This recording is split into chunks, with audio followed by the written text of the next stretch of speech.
Business is not as usual and neither is leadership. The way we hire, lead, and scale is all changing. And yet, most leaders I speak with still feel like they are running their business as if it's 2050.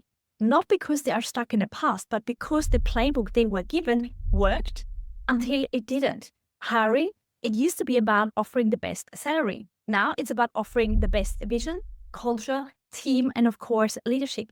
Marketing, it used to be about outspending the competition and big brands with big budgets.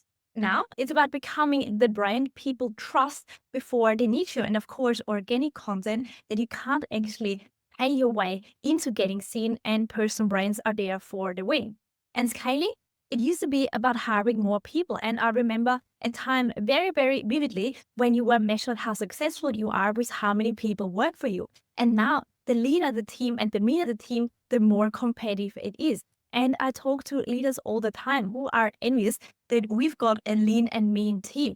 And they are also envious about others who can run a big operation with 2, 5, maybe even 10 employees as the most. And you probably would have heard already the vision that Sam Altman said that there will be a $1 billion company. Why? Because technology enables us to do so. And this is exactly what we are seeing now. We are scaling with engaging specialists on fractional terms, leveraging technology like AI, content, and of course, systems to grow without adding more man hours. Now, the market is moving faster than ever, and people buy differently, they follow differently, and of course, they trust differently. So the question is, are you adapting or are you just working harder at a game that has completely changed? Well, this is exactly what we are going to find out. My name is Petra Zink, and this is episode 178. Okay, now before you roll your eyes and think, okay, but who are you to talk about it? Let me break it down.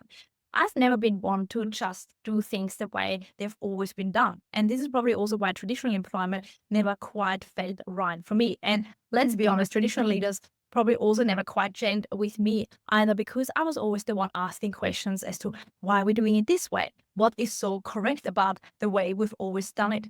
And I've always done things very differently. Like instead of cold calling, yes, I literally mean this, or for the Gen Zs, this. That's what I learned the other day. They're not doing this anymore. It's this because of smartphones, of course. And that was 10 years ago. So 10 years ago, I refused to do cold calls because they didn't work back then and certainly don't work today in 2025. Now, I texted my candidates, and guess what? My introverted engineers and the data analysts who I worked with, they actually got back to me. Also, instead of blasting out generic outreach emails for business development, and no, slapping a random theme day on it didn't make it more fun either. I built communities through events and content. There was no chasing, there was no begging, just real conversations that then led to real business. And also, instead of assuming leadership meant knowing all the answers, I started asking better and a lot more questions. Because if the best response is to why are we doing it this way, or just because we've always done it that way, then that's a red flag. So yeah, I guess you could say I'm the one who is always poking at the system. And thank goodness, because that's exactly what led me to working with now traditional and innovative leaders who are seeing what's ahead of us. I see what's working, what's not working, and also why some companies are outpacing others. And whilst it was back then, when I was still in traditional employment, a not so welcome behavior, let's just put it that way, this is exactly the reason why leaders and businesses have hired and engaged me over the last 8 years that I've been running my own business. Because what used to be unconventional is now becoming the new standard. And that's exactly why I'm always excited to speak to emerging and also current leaders, not just about what's changing, but why it's changing and what it actually means for the future of work so that we can respond to that. And recently, I was invited to give a keynote at QUT's capstone project for graduating students for the exact MBA student, where we tackle the future of leadership, team building, and business growth. Because the truth is, leaders who embrace these shifts are the ones who are attracting top, scaling faster, and of course, also leading with more ease than ever, also in this very competitive and very challenging environment that we are in. So what did we talk about in this keynote specifically? Well, I still covered the basics, the foundations, which is vision, mission, and values, because they are always going to be the cornerstone of great leadership. But they don't mean the same thing they did 10 years ago. For the first time in history, we have 7 generations. Your vision needs to be big enough for your people, the 7 generations, to see their own vision inside it. Because if they don't feel like they are working towards something that aligns with their personal goals, they're not going to be invested. Your mission, it used to be something that was handed down from the top. Here's the company mission. Now go execute.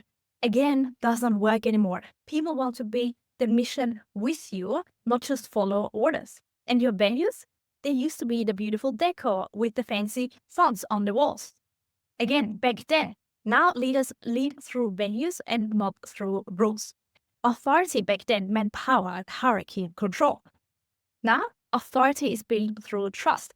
Now, if you still need rules to force compliance, it's because your values don't inspire the real commitment. And let's be honest, who's actually jumping out of bed excited to give their best and have integrity? Snooze fest. In today's world, especially with global and remote teams, values can't just be words. They have to be lived, reinforced, and of course, drive decisions. They have to be built into how you hire, fire, and promote. And they have to be so clear that people want to follow them, even when nobody is watching, because they reflect their own values and beliefs. And this is where most leaders get stuck. They assume that people will just get the vision and the values by working there. But today, you have to actively reinforce them or they don't exist. Now, the question is, how do the best leaders reinforce values, especially in remote and hybrid teams, when there's not a constant face-to-face interaction? It starts with setting the right values, but then it continues with reinforcing them the right way into making them a daily habit. Because if you just create and define values, but then don't create systems to make them a habit that people can actually follow along, nothing is going to happen. And this is why so many teams are rolling their eyes when they hear that they have got another values session. Let's make it a little bit more practical. For example, if continuous improvement is a core value, top leaders don't just expect people to improve, they create daily check-ins, progress tracking, or Slack channels where people actively share how they are getting better every day. If ownership is a core value, they don't just say, we want proactive people, because what does it even mean? They design decision-making structures where employees actually have the autonomy to own projects without waiting for permission. And if consumer obsession is a core value, they don't just print it on a company banner. They create rituals where every team member engages with real customer feedback weekly. Because at the end of the day, culture isn't what you say, it's what you tolerate, but also what you walk by. Great leaders don't just set and forget company values, they reinforce them until it becomes second nature. And this is exactly what builds culture. This is the unspoken truth of what this team actually values and they believe in.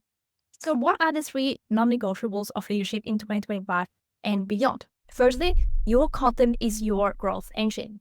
For years, many years, leaders could stay behind the scenes and let their products or their service do the talking. Not anymore. If people don't hear from you, they won't think of you. And here is the thing. This has nothing to do with age, but everything to do with attitude. The leaders growing the fastest today aren't just great operators. They are also media brands. Take Mark Zuckerberg, for example. He used to stay in the background while Facebook, now Meta, dominated. But now, check him out. He is everywhere. He's posting behind the scenes updates on AI and the metaverse, and he's sharing his Brazilian Jiu-Jitsu wins, and he's showing up like an influencer. He's also showing off his Ray-Ban Meta glasses, which, to be honest, I've also had an eye on for a little while, and I'm probably gonna buy them because they are amazing. Why does he do that? Because he doesn't need to. He's already a gazillionaire. He doesn't do it for money, but he knows better than anyone else that attention is the new currency. And where is attention? On social media. And what was social media all about initially? Again, he knows that better than anyone else. It was for people.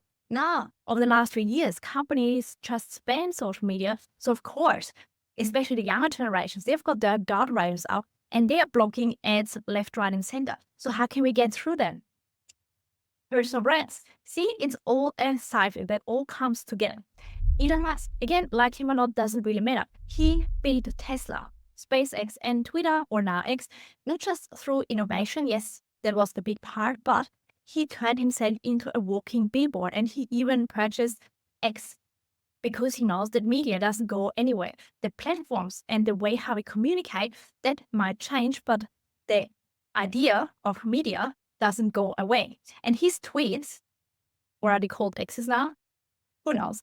They have actually moved markets. They created trends and they kept his companies at the center of all public conversation. And this is exactly what drove the price up and down.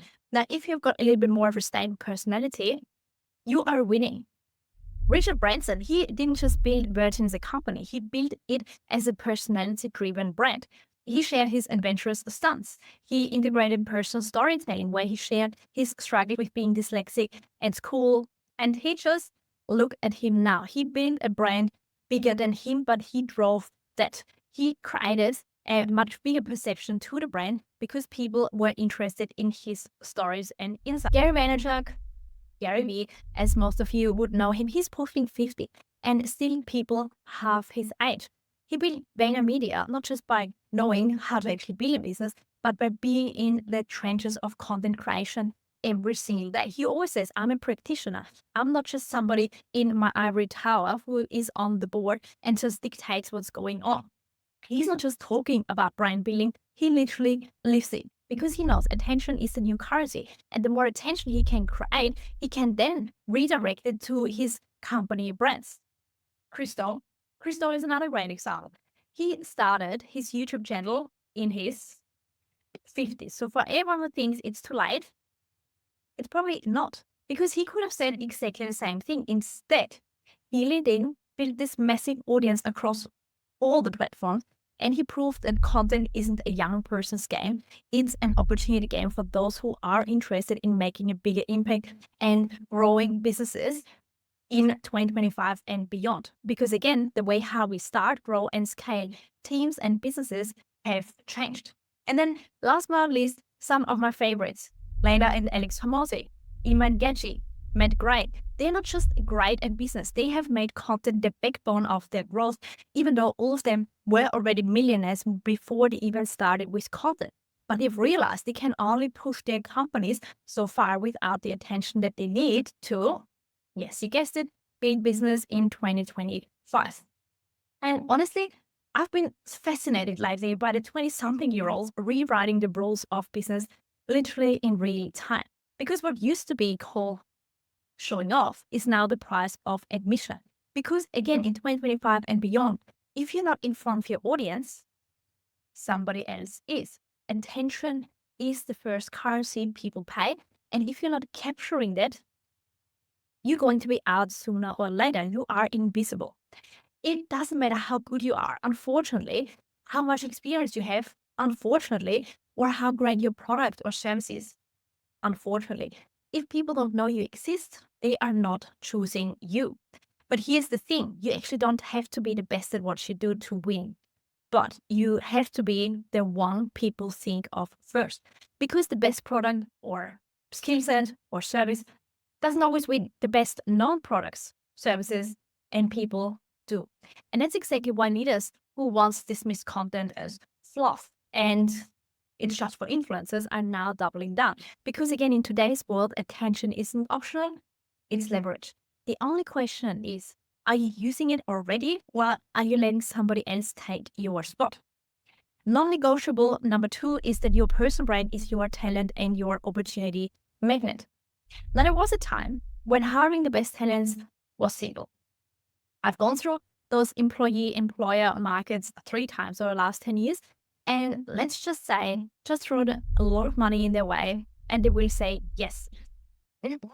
Not anymore. The best people aren't just looking for a paycheck. They want purpose and they want strong and real leadership. Because they're not just choosing between companies anymore. They are choosing between working for you, working remotely for a global brand, or starting their own business. And this is where many leaders fall behind. In 2025 and beyond, talent isn't asking, what does this company do? They're asking, who's leading it? Do I want to work for them? Do I want to be associated with them? Because people want to work for leaders who stand for something, ideally, what resonates and what aligns with their values and their beliefs. They want to be part of a company that reflects their values, also challenges them to grow and makes them feel like they are part of something bigger, that they are proud of joining the cause. Let's take Kayla Itzeness, for example. Her app Sweat, which she initially sold and then bought back and stepped into the CEO role again, turned her personal fitness journey into one of the most successful female-led fitness platforms in the world. Sweat isn't just about workouts, it's about empowering women globally, which is why top talent is drawn to her movement, not just her company. And she's got over 100 people working with her. Again, what does she do? She creates content, creates awareness with her personal brand, and with that, she redirects the awareness that she gets to her company brand, which is why she makes it grow consistently. Stephen Bartlett, Diary of a CEO, Flight Story, and Third he built multiple companies on the back of his personal brand.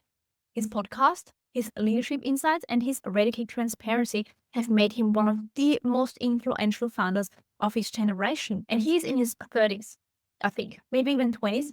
He's quite young, let's just put it that way. And then another more local example, which I've been fascinated by because every time I'm going for a walk, I see CSB, crop shop boutique brand everywhere. And good on Rachel Dillon, who actually built them. She transformed her personal fitness story into a thriving global activewear brand. Again, what did she do? She shared her experiences, the behind the scenes, the recipe, her workouts, the products that she is using authentically. And she's built CSB into this community-driven brand that attracts both loyal customers and, of course, also top-tier talent. Because it's not just about hiring. Your personal brand also impacts business opportunities, partnerships, and deal flow. Because people don't just invest in companies, they invest in people behind them. And if you're not putting yourself out there, you are losing talents and opportunities to leaders who are. And I've been honestly fascinated by especially Rachel Dillon and CSB because the community, I can see it on the Gold Coast, they are raving for it. They are lining up. We've got literally one of those influencer cafes opposite of us. They are lining up for a kilometer when there is a community event on. And this is loyalty. And guess how much paid media campaigns she's running? Zip, nada. Because she doesn't have to. She's got 1.5 million followers herself. And she's got big influencers who I also started following who share the same vision and the mission. But again, she can only do that because she has put herself out there, be a brand, and the content and what she stands for, her beliefs, drew people to her who want to join her. And last but not least, the third non-negotiable for leadership is distribution over innovation. Because the best business doesn't win, the one people can't ignore does. As we said before, a great product isn't enough anymore. Just like being the best or the most experienced or most qualified expert isn't enough. It has to be seen, it has to be shared, and it has to be everywhere. And the brands winning in 2025, they don't just sell products or services. They build ecosystems where the audience does the marketing for them. Take Dollar Shave Club, for example. They disrupted the market by using humor and direct-to-consumer convenience to build a cult-like following. Their viral launch video outlets are having right set the tone for challenger brands. Or Liquid Death. Oh my god, how clever. They are selling, you guessed it, water in a can. Talk about being more of a commodity product than that. But their rebellious branding, their edgy marketing, and their diehard community turned it into a viral sensation. Or Ryanair on social media, they turned their brand voice into a personality, making their budget airline hilariously self-aware, and in the process, dominated digital marketing with zero ad spend. And this is exactly what I called out. Because nowadays you can't just outspend your competitors anymore because the landscape has completely shifted and the tension is on different channels. It's not just TV, radio, and billboards anymore. It is social media and multiple platforms on social media. And this exactly is where most founders get it wrong. They overfocus on product and rely on past brand recognition. Microsoft, IBM, Qantas, we're looking at you, but they underfocus on distribution and how to win attention in today's and tomorrow's market with those 7 generations alive. Because in 2025 and beyond, the best businesses doesn't always win. The one people can't ignore does. So, but what's driving the shift? Firstly, the rise of founder-led content, because people don't trust faceless corporations, but they follow and engage with real people. Also, consumers are becoming influencers. The best marketing isn't from brands directly anymore. It's from users who genuinely love the product. And I recently bought, give me 1 second, this Lay Beauty, which is an DJI Cosmo 3. And no, it is not sponsored, but not because I've engaged with the company pages or the company social media. I engaged with influencers who are using it already, gave their reviews, and of course, I couldn't not purchase it. And this leads me into the other reason why we are seeing this shift, because of user-generated content. It is the new trust signal. If your customers aren't talking about you, are you even relevant? Because people don't trust brands, they do trust people. Gymshark, for example, didn't just market to gym goers, they built an army of fitness influencers who made the brand aspirational. Same with Before You Speak Coffee, which is a local brand again, and they have also sent their products when they didn't have any marketing budget whatsoever at their beginnings to influencers, and influencers started talking about how amazing it is, and with that it spread its word. Same with Fenty Beauty by Rihanna. She didn't just launch another makeup line, she built a community-first brand where diversity and inclusivity became its biggest marketing assets. So who do you think are the brands dominating the next decade? They won't be just running ads, they will be turning their users into their best marketers and also use their employees as their brand advocates. And this is such an underused asset that they have. But everyone is so afraid of what employees will say on social media, so they are restricted. This is so wrong. So wrong. It's similar to not giving a child a toy to play. Guess what? It makes it even more attractive to play, and then they're doing dumb stuff. In a world of unlimited choice, the business that wins is the one that people can't stop talking about it because they are building a community around it, thanks to content and thanks to distribution. So the question is, are you ready for the shift? Because most leaders will resist these changes because changing behavior is always uncomfortable. But the ones who do it and embrace the suck when they start video, when they put themselves out there, when they talk to influencers so they can share their message, will be undeniable, be the go-to names in their industries. Because the question isn't if it is happening, because it already is happening. We're literally in the midst of it. It's more about how are you going to leverage that? And are you going to ride the wave and actually embrace all the changes and using it as an opportunity to grow? Or are you putting your head in the sand and say, this would go away? If you're a leader, executive, or entrepreneur who wants to future-proof your business, your team, and of course your leadership style, let's talk, because I work with leaders who want to stay ahead, not just keep up.